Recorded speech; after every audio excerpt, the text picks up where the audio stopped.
Hello everyone, James here. A quick note before we start this week's episode of Humanism Now, we would like to hear from you.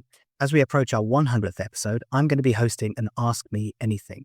So please send in your questions for me, or perhaps there's something you wanted to ask one of our recent guests. You can contact us on any of our social media, or the best route would be to email us on the email address in the show notes. I'd also love to hear your feedback.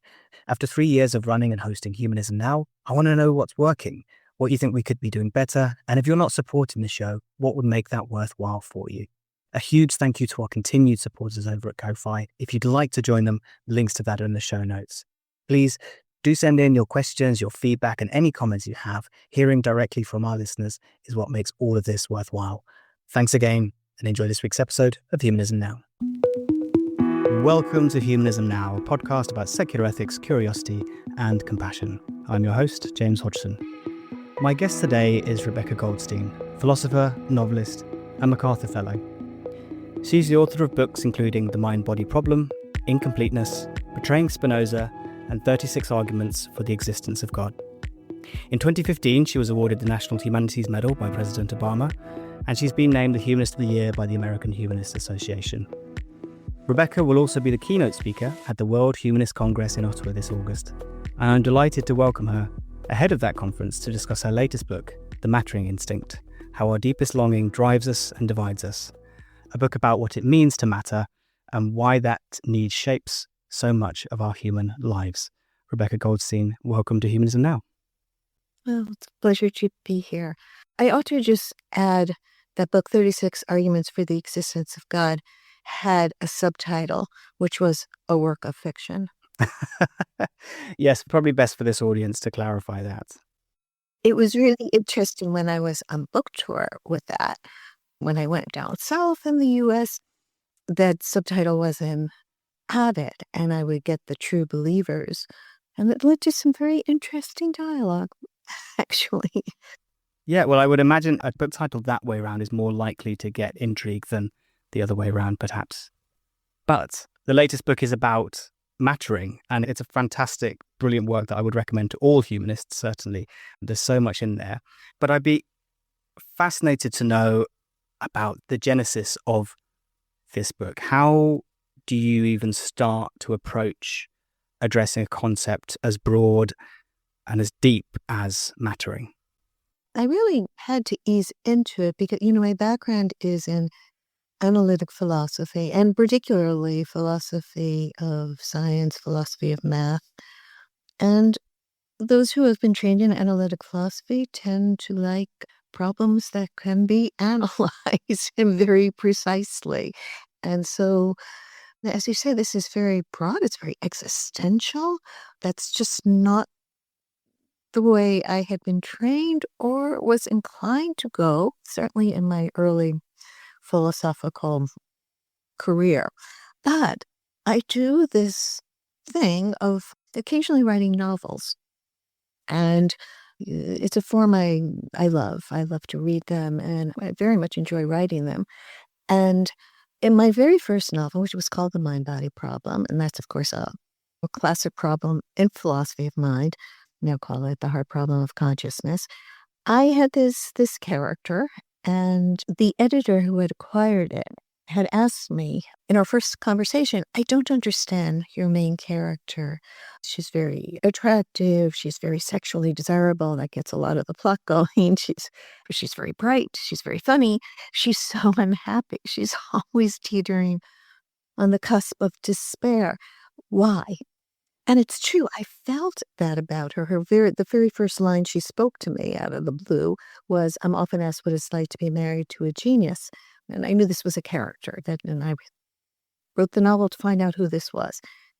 But that was a very discontented voice. And I thought about it for weeks on end. And then I decided, she doesn't feel like she matters. Yes, she's very attractive. Yes, she's very bright. And yes, that could be happening in my house at any moment. Yes, she is, funny and all that. But that's not what most matters to her. What most matters to her is something else. And so it sort of glommed onto her inner life in the strange way you are when you write a novel. You're not quite yourself. You're half this character. We sort of collaborated, and she came up with this idea of the mattering map, that there are different ways that we try to prove to ourselves that we matter. And had she inhabited a location where being very seductive and having any man you want most mattered to her, she'd be content. But that's not where she resided. And that just seemed interesting to me, but I put it away, published the novel, put it away, got back to my real work. And other academics, other writers started to take up this notion of the mattering map. A behavioral economist wrote an essay, an article published in Harvard Business Review, quoting my main character about this matter. And some feminists and some cultural critics took this up. And then I thought, oh, well, maybe this has broader applications than just explaining this character to me. And so I began to think about it very seriously and to do lots and lots of interviews with people all over the place. I didn't think I would write a book about it. It seemed too broad, too mushy to tackle. And I saw its implications everywhere, and that made me shy away from it. It was during COVID that I thought, our society is really coming apart at the seams. We are fighting with each other over everything. Does this mattering instinct have something to do with this great existential need to prove to ourselves that we objectively matter? During COVID, you sat down to decide to write it, particularly about, how society is coming apart at the seams. Coming apart at the seams, that we are just finding more and more ways of getting all worked up and angry and hostile. What is going on? And I do think that the closeness of death, this uncontrollable, at this point, virus was sweeping through us. We didn't know how to fight it, and it made us feel so vulnerable and clinging all the more to whatever we felt convinced us that, yes, our lives have mattered. This was not for waste. This was not for nothing, this life that might be snuffed out at any moment. I think it intensifies that. And so, it just seemed to me, hey, this is helping me to understand what's going on. Maybe I should put it out there, even if it is a little big and, by my accounting, soft, mushy as existentialist explorations tend to be, but definitely more rigorous than other existentialist things I've read, I think. Yes. And as you say, it's soft and mushy, so it's the opposite of physical matter. This is the other side of matter. Yes. That word matter in English is so rich, it's so amazing that I can sum up what I think our species is. We are creatures of matter who long to matter. And one of the strongest manifestations of this is people who deny that we are matter. Yeah. Right? Because how could we truly matter if all we are is matter? So, you can express this in English quite nicely. Yes. Yeah. It's a nice coincidence that you have the word has that dual meaning for sure. And I think you mentioned early on that it is one of the, if not the core differentiators of us with the rest of the animal kingdom, this longing to matter. So what do you see are the roots of this need for humans? Yes. So should I go all the way back to entropy? Please start with entropy, because that chapter was fascinating. So yes, entropy is, and you don't have to believe me about this. You can believe people like Stephen Hawking or Albert Einstein. It is the supreme law of physics. It is the law of physics. We know that no matter what we go on to discover will never be falsified. That is only true of this law. And I try to somewhat explain this. It so much depends on the mathematics of probability, entropy. But entropy is, that things go toward chaos, toward disorder. If you leave your house for several months, you come back, there's dust all over, there's disorder. That is the natural tendency of things, that they go towards this disorder. And all the laws of biology really are derivable from this resistance to entropy. Life demands order. And so all biological systems have to take in great amounts of energy to resist entropy, and they create entropy. It's dissipated into the environment. So I like to tell my students, life makes a mess, some lives more than others, and we make a great deal of mess, our species, and some among us make more mess than others. Anyway, so this is true of all life, the resistance to entropy, which demands for those creatures who have attention a tremendous amount of attention focused on the self, on one's own well-being and flourishing. We are the creatures because of these amazing objects that we carry around in these craniums, this most sophisticated object that has yet been discovered in the universe. This brain comes with the capacity for self-reflection, that we can step outside of ourselves and regard ourselves with some degree of objectivity and ask, am I truly deserving of all this attention, which I absolutely have to by the laws of nature? It just comes automatically by default. I have to lavish on myself incessant attention. Who am I to devote so much of my attention to myself? If the measurement of how much one thinks something matters, which I tend to think means deserving of attention, that's the measure of how much I think something matters, is how much attention I devote to it. It would follow that I think I matter more than anything else in the universe, and short of lunacy, none of us think that, right?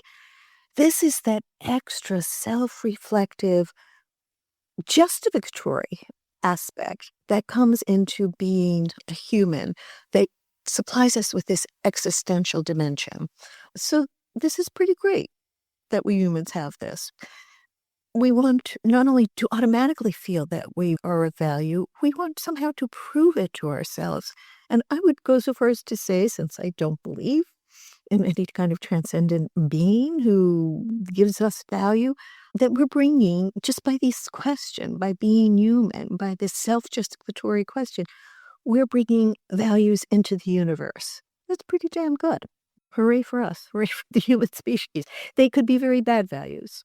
Yes. But nevertheless, there's something estimable. And we'll come back to that, I think, when we dive into the mattering map, for sure. Exactly. But I really like this framing in the book of mattering as resistance to entropy, and our sort of knowledge of that, and our own, it comes from our self-awareness and our desires.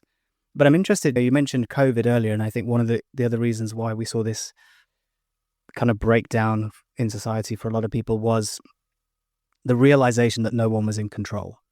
And I think that's very closely tied again to entropy. This was a natural phenomenon which we tried to, and eventually, of course, we did manage to get a grip on as a society. But again, this is why we had a lot of conspiracy theories, you had a lot of anti-science coming out, you had a lot of, and as you say, there was this tearing apart of society because people wanted to associate blame and they were scared. And it really came from that lack of control. Do you see a connection between mattering and the desire for mattering and a desire to have some level of control over our lives? Of agency? Yeah, absolutely. Yeah. Yes, no, absolutely. They're very tied up with each other. This whole self-reflective step that we can take, we have a conception of ourselves.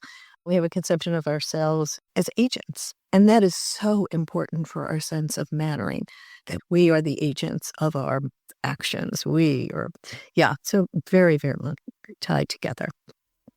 And I was pleased to see a very prominent atheist, Spinoza, plays quite a large role in the book as well. What can Spinoza teach us about mattering?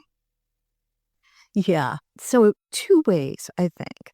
So I taught Spinoza for many years. It is my favorite thing he's certainly my favorite historical philosopher to teach. And it's a voyage with the class to bring them through what seems an impenetrable and totally impersonal work, the Ethics, his magnum opus, and to see what happens when they start to make their way into it and how it changes them. It's interesting. He of course, wanted to put ethics on a purely secular grounding, and he called his magnum opus the Ethics, right? And so this was the great work that seeded the Enlightenment. And, it took 100 years, but he became a major figure during the Enlightenment. So, but the grounding of ethics on something objective, not on different people's views about what this supernatural deity wants from us. But he also, in the course of trying to derive his ethics, and it is, of course, ambitiously claims to be a deductive work, to start with certain premises and then to deduce a la Euclid theorems, ending with ethics. So a very strong claim that you can deduce ought from is. But he introduces this concept of konitas, which is the striving to persist in a thing's own being and to flourish, a striving to persist and to thrive, to survive and to thrive, to actually. And it's almost as if he implicitly knew that there was a force, which we now know how to name, entropy, against which we must constantly be striving, and that requires so much attention and energy. And so that was very, very important to me, and it plays a very important role in his derivation, this konitas, that there's a striving, and that's what the emotions are all about, trying to assess how well this striving is going in our lives. When I hate something, it's because it's militating against my survival and flourishing. When I love something, it's encouraging. This konitas is very important. So that was interesting to me. He almost had the concept lurking behind this is something against which we must struggle. And we now know how to name that entropy.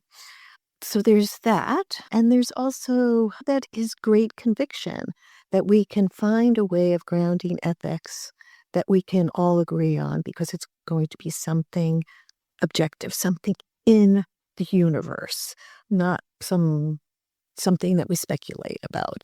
And so those were, I think, the two ways that, and I don't know if I hadn't spent all those years, in the Spinoza mindset, whether I would have come to see entropy in exactly this light. Oh, this is the thing lurking in the background. This explains so much about us.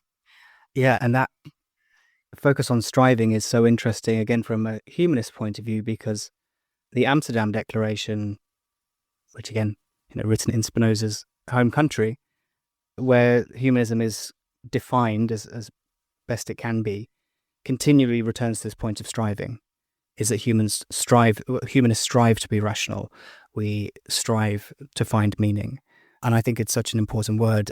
But I think the way you've laid it out there really explains why it's such a humanist ethic to strive. And as you say, striving against entropy, but also not claim that to ever have got there, but for it to be a constant struggle against the natural forces. Yeah, and so we have to do this, and it really can be derived. We're biological creatures, and biology is really living creatures' answer to entropy. Of course, we're going to lose the struggle. All things will. The universe itself will lose, right? The universe itself will end in a state of maximum entropy. But meanwhile, we struggle.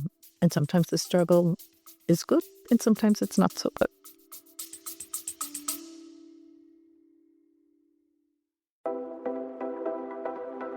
Looking for conversations made for lesbians and queer women? Welcome to LOTL Lounge, the home of bold stories, brilliant artists, and the voices shaping our community.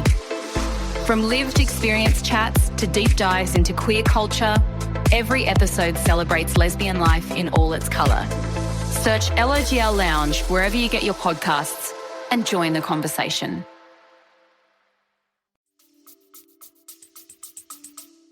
And on the universe, I was also intrigued to hear a physicist, I believe, or certainly a scientist in Boltzmann being, again, quite a big part of the story, which again, sort of breaking away from philosophy. So, could you explain how Boltzmann has contributed to our concept of mattering? Well, I mean, Boltzmann is a tragic figure. I love tragic figures. That's a novelist in me, probably. But people who, Spinoza is one and Boltzmann is another, who presented their ideas too soon. It took their peers, the rest of humanity, a long time to catch up. Spinoza, yeah, it took a really long time to catch up. I think we're still trying to catch up with Spinoza, and we humanists we are the descendants of Spinoza. Boltzmann explained entropy. He really explained what is going on here. Why is there this tendency toward chaos, to unraveling, towards destruction? And how can evolution, which is we evolved in greater and greater complexity, how can this be explained in the face of entropy? What is entropy all about? And there's this great, I don't know how deeply you want me to go into, but there's a great, entropy means that processes are irreversible, right? So that if I crack an egg and scramble it up and make an omelet, if I were to film that and run it backwards, that would be ridiculous, right? Everybody would know this would run backwards. This can only go in one direction, and beating up an egg is creating more entropy of the egg, with less order. But on the microscopic level, if you just look at the molecules moving around, it's reversible. It's completely reversible. If you film it and you run it backwards, nobody could detect that it was run backwards. But the macroscopic is just composed of the microscopic. So how can irreversibility have come out of reversibility of the microscopic laws that are completely reversible? And he answered that, but it wasn't understood in his time. And so here's another way, he felt like he didn't matter.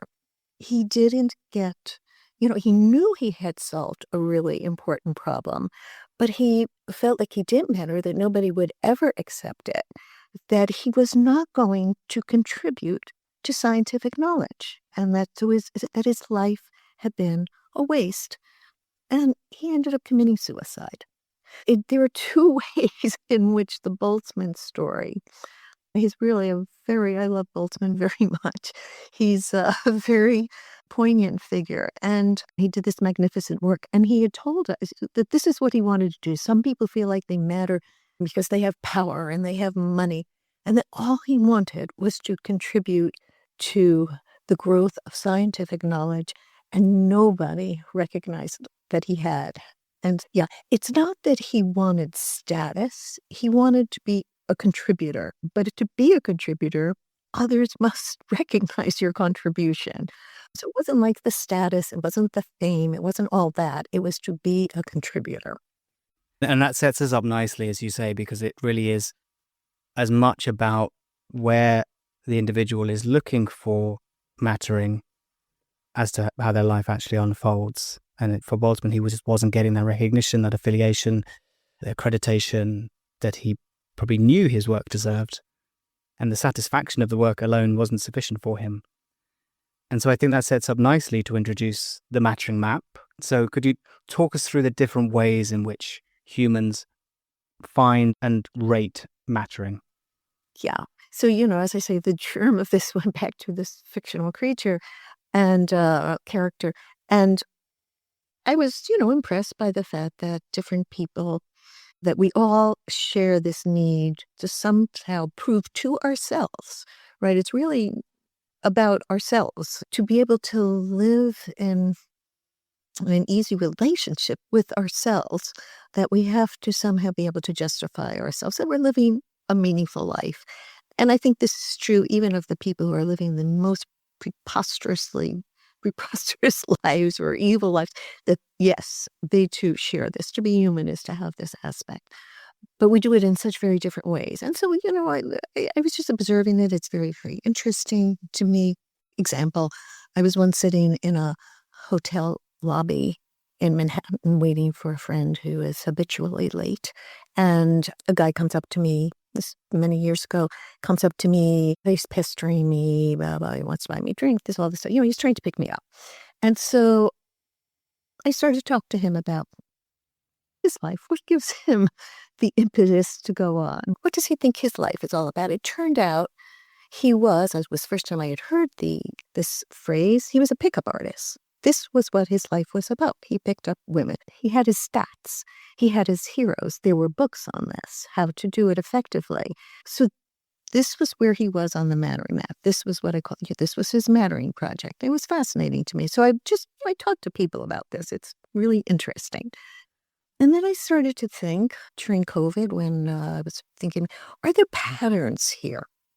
So here's this pickup artist, here's Boltzmann, here's Spinoza, here's me, here's my friends, novelists, thinkers, all sorts of people. The grandma who devotes herself to her children, bringing up her children, so whatever. Yeah, there are patterns. And I just, I think this is, again, it's an empirical hypothesis based on my over 40 years of talking to people about this. It's open to falsification. But so far, people have thrown things at me. I don't think I have found it falsified yet. So there are these 4 general strategies, I think. And I call them the transcenders, the heroic strivers, the socializers, and the competitors. And what I have found that when I bring up this mattering thing, whether I'm in a faculty meeting, at Harvard, which has happened, or I'm talking to somebody who's trying to pick me up, how a person understands these questions tell me a lot about whether they're a transcender, a heroic striver, a competitor, or a socializer. I'll start with the transcenders, because I think for most of our history, at least since the axial age, when we had the leisure to think about these sort of questions, what is, that life was stable enough that we could think about what are we living for, which happened beginning about 800 BCE to about 200 BCE, when all of the religious frameworks and Western philosophy were generated.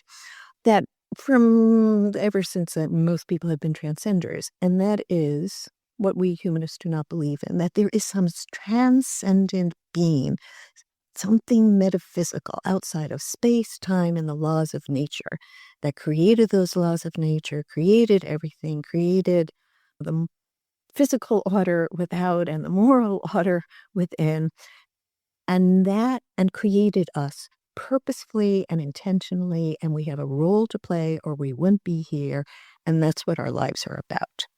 And those are transcenders. And I must say that the transcenders with whom I've spoken, and I know what it feels like to be a transcender because I was born into a very religious household, Orthodox Jewish, and so for the first 13 years of my life, this is the way I thought about my life, that transcenders have a very robust sense of mattering, right? They matter to that whose mattering can't be doubted if it were to exist, that which created everything from nothing.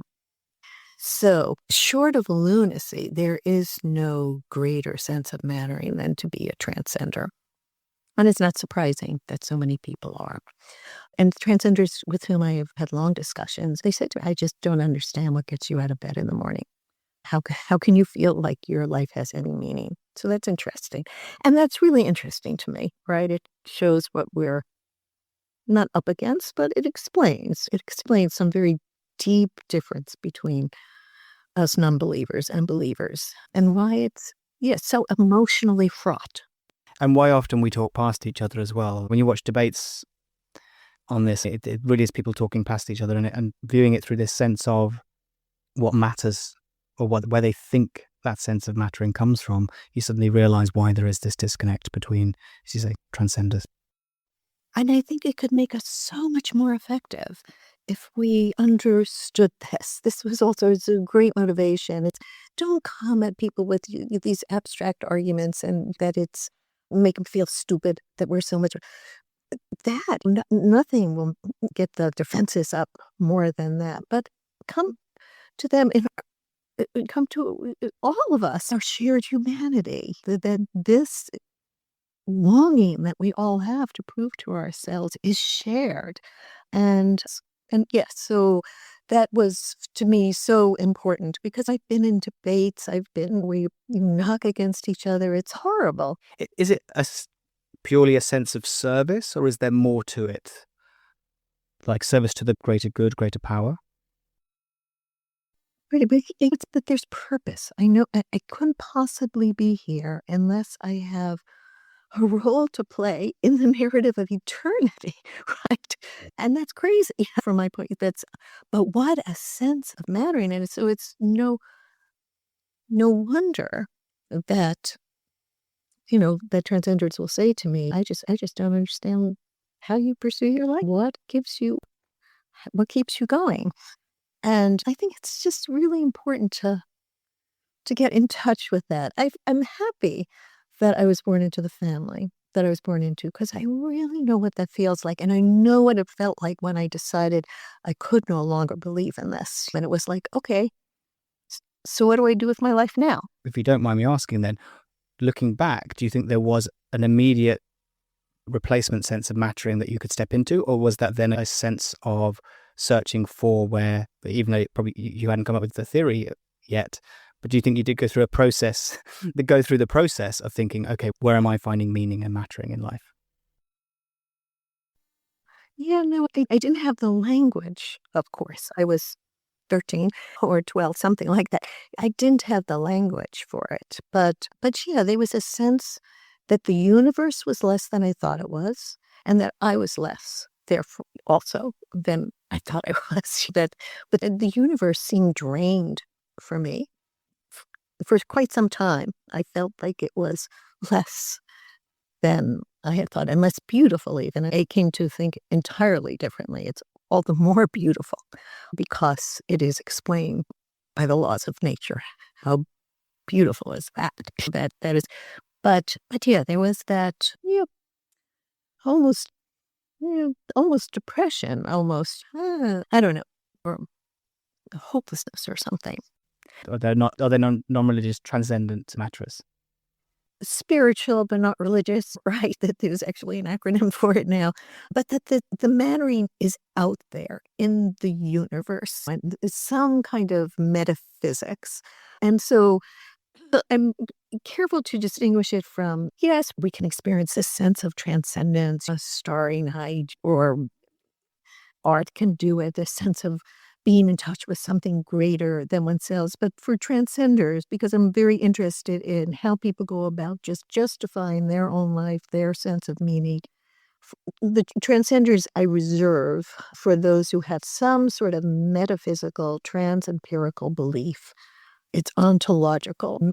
Mattering is ontological. It's out there. It's not just the psychological experience of feeling in touch with something greater. I get that when I read a beautiful mathematical proof or something. It's like, transcendence, utter beauty, or Boltzmann's explanation of entropy. I feel like transcendence, but not in that ontological, metaphysical sense, which we humanists are. We reject that. So we humanists are not transcenders. So with the other three broad categories of matterers, would we call them? Well, matterers are humans, really. Socializers are, most people understand mattering is mattering to others. When I ask that question, they will often, by default, supply that prepositional phrase, to others. And it is, we are social creatures. We are gregarious creatures, evolved from gregarious creatures. And yeah, we need to have people in our lives to whom we matter, whether we deserve it or not. That's what my family is. That's what my friends are. They're not judging me. Will they pay attention to me? Do I deserve it? They will give me attention. They are my intimates. They are in my life. Colleagues sometimes, this sort of thing. And so in that sense, we're all socializers, but just by being gregarious creatures and helpless creatures. We suffer a very long period of helplessness. A giraffe is born, it's immediately struggling to stand up. We take 6 months to figure out how to roll over. So we're what's called altricial. It's long period of dependency on others. And that's also due to our great big brains. If it's hard enough to get these brains out of the birth canal, they come out very early with only a third of them, their normal capacity formed. And it takes until the upper 20s or the lower 20s for the last bit, the adult bit, to finally come at taking responsibility for one's own actions. But I reserve the term socializers for those who go about this existential dimension that we have by their relationships with others. So to have this relationship with yourself, you need these certain relationships with others. The two things are collapsed. And there are so many distinctions. It can be relationships with the people who are already in your life, but it could be with total strangers. And I've spoken to a lot of people, especially millennials, who really see what mattering is as being famous. They want to be paid attention to by a bunch of strangers. That's what it is to be a celebrity. And that is what they feel will answer this existential need. If a lot of strangers are paying attention to them, then clearly they deserve their own attention. This also comes in many different shapes and flavors that socializers. Maybe we could just pause there on that as well, just to draw that out, because I wanted to come to this later, but I think it's perfect time to raise it. And you mentioned earlier, obviously, about we started talking about the period during COVID when everybody became kind of hyper online. Social media was around before, but it seems like it's taken off in a long way. And as you say, a lot of now mattering is attached to, as you say, these parasocial relationships and the numbers and quantities rather than the quality of relationships. But I feel like a lot of that is now geared, particularly the news media, but also social media, is telling people they don't matter. If you are not one of these, if you are not in the top 1%, then you don't matter. Do you feel like is that a new development or through social media? It certainly has exacerbated it, right? It has something to do with capitalism, but that there is a mattering scheme of that there are some people who matter more than others, the very wealthy, the very powerful, the very famous, often wrapped up into one and the same people. Elon Musk or something. And so this we all, no matter who we are, we long to matter. And for this to be out there, that mattering belongs to the very few, and that most of us can't get there. We're not going to be very rich. We're not going to be. We may be famous for a few minutes on Twitter or something like that, but it causes tremendous dissatisfaction. And dissatisfaction, DeLillo had this beautiful line, the novelist Don DeLillo, in one of his books, that longing on a large scale is what makes history. And I think this is especially true for the longing to matter on a large scale. When you have people longing to matter and they can't possibly matter given what's put out there, it makes history. I think it's made history very much in the United States. It's ripe for demagogues. Yeah, I am yours. I am your vengeance, for people who have been made to feel that they can't even aspire to matter. It also explains a lot about cults. And cults can be religious, they can be political, they can be a terrible combination of both political and religious. The cult leader matters more than everybody else, and to the sense that you're his follower, you matter. There's trickle-down mattering. So it can explain so much about what goes wrong in our society. Yeah. So yeah, totally 100% agree with you. You've been very generous with your time, but I'd love to get the quick explanation of the final two mattering categories. Yeah. Heroic strivers, it was not mattering to God, it's not mattering to other people. Certain standards of excellence, Boltzmann was a great example, a standard of excellence that you want to maybe not satisfy, but to approach, to asymptotically get closer and closer to. Could be, these standards may be intellectual, they may be artistic, they may be athletic, they may be moral. Some of the people that I profile are atheists who are in some sense, they're secular saints. They strive to be better and better moral people. But this is what it is to be a heroic striver. It doesn't have to be, you don't have to break records it has to be a striving for you, perfecting yourself, because something that you think matters, knowledge, beauty, justice, and you are trying to fulfill this in order to be able to live in an easy relationship with yourself. And that's briefly what I mean by a heroic striver. And competitors are those who understand mattering. Is really interesting. It's from my conversations. I would never have come up on this if I hadn't had all these conversations. They are the people who think that mattering is zero sum. To the extent that some matter, they matter less. They must matter more. They understand. They were the people who always became a little uncomfortable when I broached the subject because they hear it as mattering more than. And once again, we have certain political leaders who are clear competitors, right? They must matter more than in everything. One of them can't even accept that he ever lost an election because then he'd be a loser. Somebody would matter more than him. So it's like, it's so out there with certain people. One very brief story. Even competitors who can be a pain to work with, but they can make great contributions. And there is this guy I know, he's an acquaintance, he's a scientist, he's a very good scientist. He won a Nobel Prize. Another friend of who knows him better than I, it said to me, I'll call him X. X was happy for all of 15 minutes in his whole life. There were 15 minutes when he was happy. When he got that call from Stockholm. So why was it only 15 minutes? Because then he realized other people had also gotten the Nobel Prize. So he still had this. Yes, it's an exaggeration, but it really captures what a competitor is. It's hard to be a competitor. And how much of this do you feel, because it seems to be there's obviously different motivations behind them. How much do you think where we fall on the mattering map is in our nature and innate versus nurture? Because for competitors, that sounds like a deep, probably linked to the dark triad personality trait. But for the others, perhaps I wonder if it's more to do with our surroundings and the people that we respect growing up.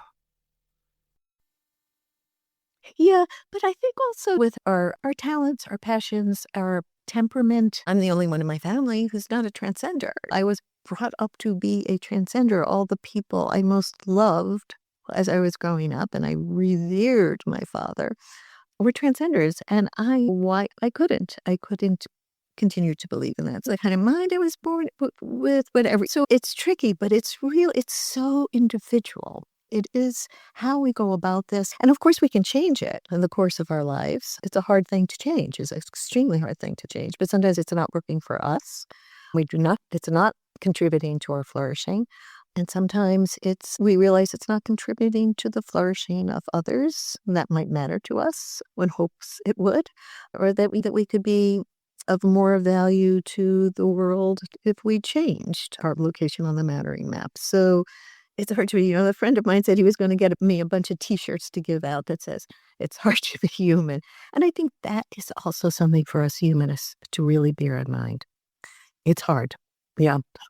And with that, what do you think is the relationship between mattering and happiness or fulfillment in life? Yeah, and happiness. Yeah, I prefer the sort of notion of eudaimonia from the ancient Greeks, this notion of flourishing, that I think it's very tied with our dealing with our mattering instinct in a good way, at least for us. And that could, depending on how you go about it, require a great deal of frustration, of disappointment, of a sense of failure. Heroic strivers, right, can often go through tremendous sense of disappointment, of frustration. Parents of young children, for example, their episodic happiness, that feeling of that buoyant feeling when the endorphins are flowing, that might really go down. But when you ask them, would you trade your life for a life without children, the majority, even though their happiness has gone down, will say no. There are studies that show this to be true. So that's because they feel that what they're doing matters, that there's raising these children to be flourishing individuals matter, and they would not do away with this, even though, oh my God, if you hear that shark song one more time, you're going to commit suicide. It's just, you may not have that shark song in England. A lot of one's mattering project may require boredom, all sorts of unpleasant experiences. So not so much happiness, but the sense of meaningfulness, flourishing, eudaimonia. And I think for that reason, this book is essential reading for all humanists, if not all humans. So again, it's the mattering instinct, how our deepest longing drives us and divides us. Thank you once again, not just for this, Rebecca, but for all of your contributions. It's been a real honor to speak with you. And before we go, we have our standard closing question, which is, what's something which you've changed your mind on recently, and what prompted that change? Actually, this work, one of the things I most changed my mind about was its transcenders, that I have more sympathy for them. And I think if the society offered more ways that there would be enough mattering to go around, which would be a big change, that perhaps there wouldn't be as many transcenders, but the way in which we ought to talk to religious believers. And I would never, ever commit to a public debate again, this kind of tug of war. And that's a big change for me. And it's to understand it's not that they're not getting it and how can they be convinced by these weak arguments. It's not really about arguments. It's really about mattering. So I've really changed my mind about that. Rebecca Goldstein, thank you so much for joining us on Humanism Now. Thank you. It's been a pleasure. Thanks for listening to this episode of Humanism Now. If you enjoy the podcast, please leave us a rating and review.